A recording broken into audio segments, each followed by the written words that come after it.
How you going, people? Alright, I'm going to try to... I don't know if this is in a way or not. No, that's not in a way. So, if I can find my damn gloves, I'm unloading hay. And I want to talk about that pistol and different rules. So, in the middle of unloading hay, I figured I'd bring out that upper. I went today and got this at Best Pond, like a couple of you guys suggested. I love it when I get good information from my viewers. Thanks a lot. This little thing is freaking great. No need to get an SBR now. I mean, this is my SBR. So this is a pistol according to all the stupid standards. I put my 10.5 inch, built this lower on an Anderson. As you can tell, this little pin here popped out somewhere. I can't find it. I'll have to go see Buck tomorrow. And then I'm gonna switch my binary trigger out of my other AR and put it in this one. So it will be my pistol with a binary trigger. But this stock is freaking great, man. I never liked the big SIG brace. I thought it was bulky and a pain. It looked like crap. And this one, really solid, really nice, stiff, not flexible, comes in really nice. All I'm doing is bracing my pistol. So I can still shoot this pistol with one hand, I'm just bracing it. You gotta play all these stupid word games. I mean, why the hell can't I put this on an expandable stock? Absolutely no reason other than the government to hijack us for another 200 bucks. But there were some people talking about constructive possession. So I did a little research on that. And again, I got this at Best Pond and Sherman. I don't know if that's upside down or not. If it's upside down, pause and read it. It's good for your mind. So, I'm unloading this hay and I figured I'd talk about constructive possession. And there's a couple of case laws out there. One was Thompson. I don't know if it was the Thompson machine guy. And they were saying that just because you had the ability to change a pistol, that's not going to work. I got to stack these on a stack and then go stack from there on top because I got too much damn hay. I was going to post, I got the hay posted on my horse channel. I picked up 35 bales today and I've been messing around loading and moving and feeding the horses. Ah, shit. So, let's talk about constructive possession.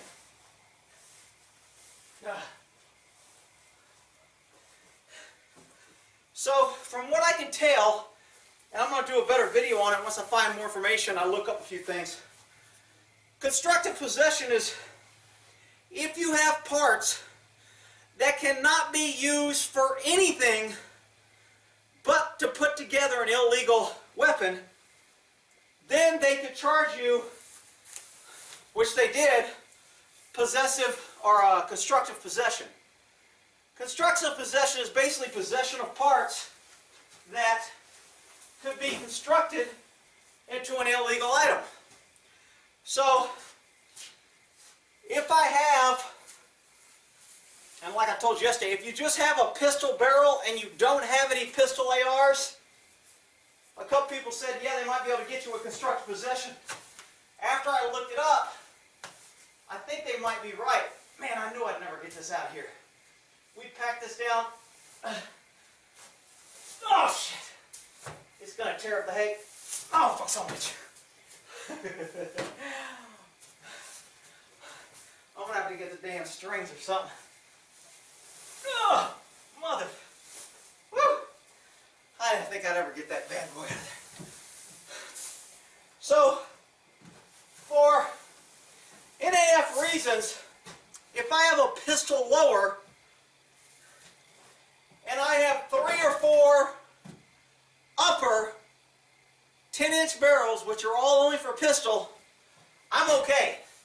Because I can change any of those pistol barrels on my pistol lower and I have a legal pistol.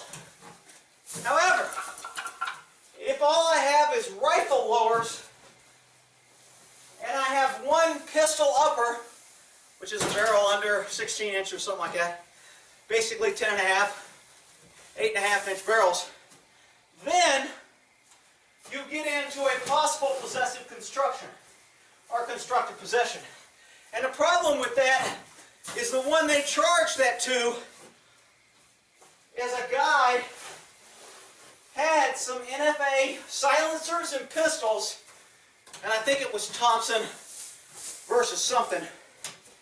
And he had these, am I in the damn camera? Shit, I can't even tell. Little things in the corner. He had these legal items, silencer, machine gun, short-barreled rifle, etc. They were all legal for him to possess. And they tried to charge him, or charge his wife and kid, with constructive possession. Now I think he argued, or this was an example, if you keep your guns in the safe and nobody has a key to the safe, then other people in the house can't be charged with constructive possession.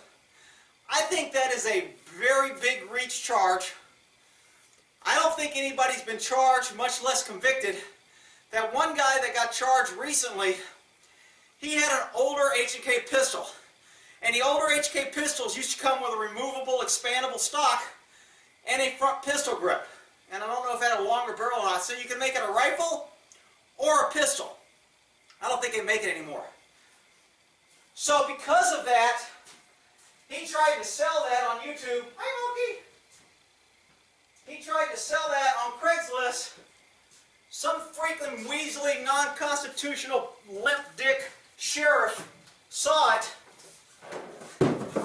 and he called the ATF, and they did a reverse buy on him, a sting.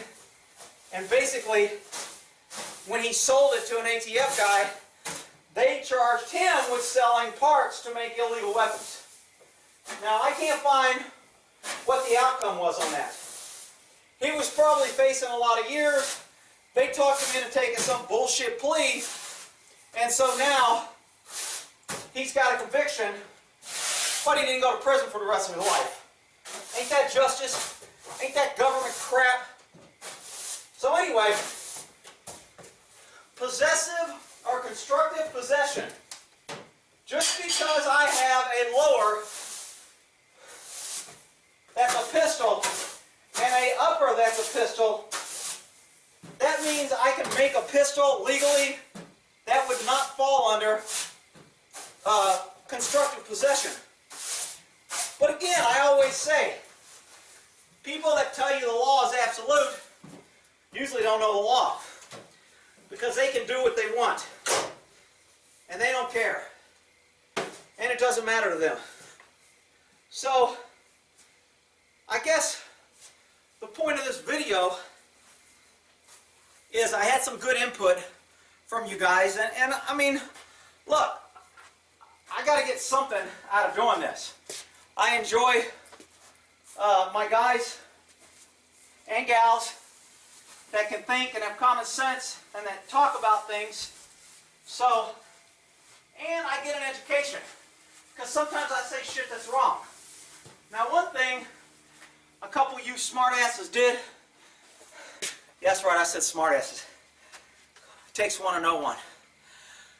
A couple of you guys were commenting because I said spray down your lowers with oil, let it soak in. Was like, show me a picture of a lower that rusts. Because I put a link in the comments. For all you idiots, instead of putting it on every idiot that made a comment, there's a link to a picture, and I'm going to put it on my website for other idiots that want to be Mr. Know-It-All, that tells me aluminum can't rust. Now, one of you guys got to be some metal allergic psychological degree doctor in metal science, and maybe you can explain how aluminum will melt, and it will pit, or not melt, rust, and pit, and discolor, and degrade, either through sun, through salt water. I mean, hell, if I had an old lower that was broken, I'd throw that shit in some salt water and see what the hell it'd do, and really make the point. If somebody else has done a video on that, somebody put a link to that. But you should be oiling down your parts, even if they're aluminum, I hear that shit with stainless steel. Oh, it's stainless steel. You don't need to oil it. Are you kidding me? Are you a freaking idiot? I also hear that shit with Glocks. Oh, they'll shoot dirty. You don't have to clean them. Well, you're a freaking idiot. So, if I'm going to go ahead and do... Let me move the camera because I'm going to start working up top there. Not that anybody needs to see me freaking work, but instead of staring at hay, maybe you can see what the hell I'm stacking. And I got this zoomed out as far as it can go, so I can't zoom it out anymore.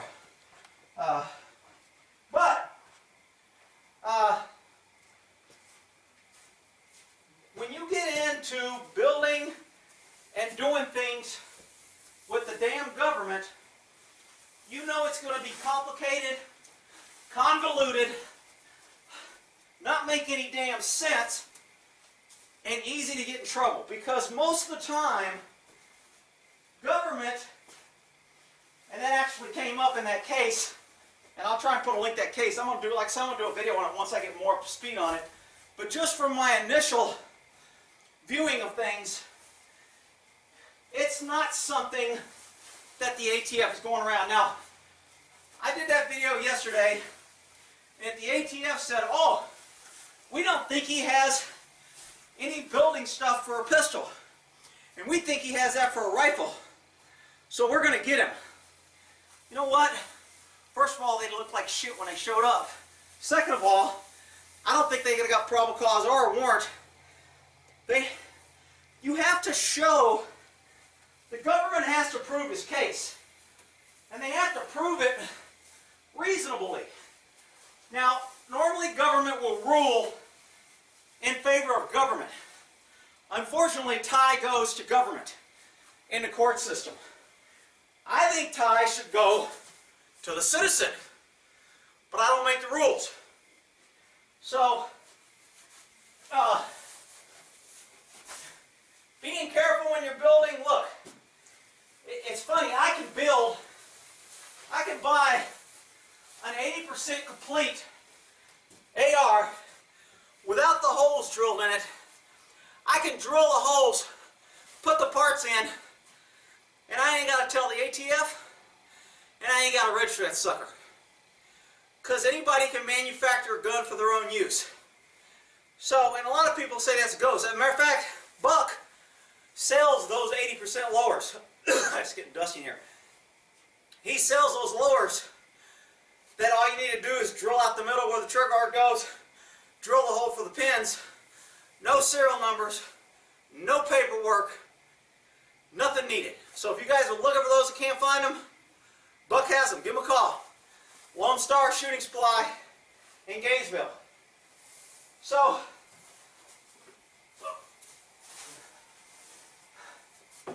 in the case of pistols and lowers and having all that shit, look, you got to protect yourself. Be able to say that you have some lawful use for the item, and you should be okay. Now, if you've got all the parts to build you an SBR, short-barreled rifle, which you need to pay your $200 tax stamp, which I don't need for this, and for all practical reasons, this is an SBR to me. I'm not going to get a tax stamp. With this brace, expandable, it's a pistol, I can expand it out and use it as a short-barreled rifle. Why the hell would I want to pay a tax stamp? I mean, this brace is freaking great. I went online and ordered one, maybe yesterday or the day before, and I went to the place that makes it, and they want 169 bucks at 10 bucks for shipping. So it was 179. Then I go to Best Pawn today, and I see they have them for 140. I'm like, are you kidding me? They want 150 for the tan one. But, dude, you can't beat those braces. I'm telling you, I ain't getting nothing from the company. Nobody gets sponsoring me. I don't say shit unless I believe it. And I'm telling you, there is really zero reason. I was talking to the guy at the Best Pawn. He goes, I had 2 SBR short-barreled rifle permits sent in with 400 bucks to the ATF. And something was wrong with my paperwork, and he sent it back. And he goes, then I found this brace. He goes, I canceled them both. He goes, what? I goes, now I got $400 to buy me new shit. He goes, what? I don't want to pay them $200. Well, I got this. So to me, SBRs are going to be a thing of the past. Because you can legally have one in the states that let you.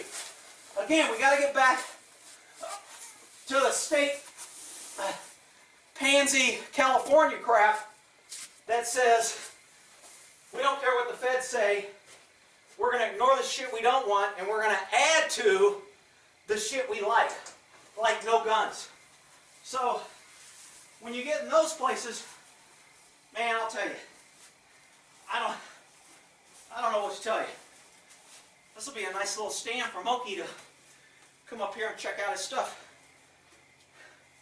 So, I know I said in another video that I was going to get me an SBR and permit that, and I talked to Buck about it, and he was going to do it, but he told me if I get an SBR, I'm going to have to get my name and city engraved on it.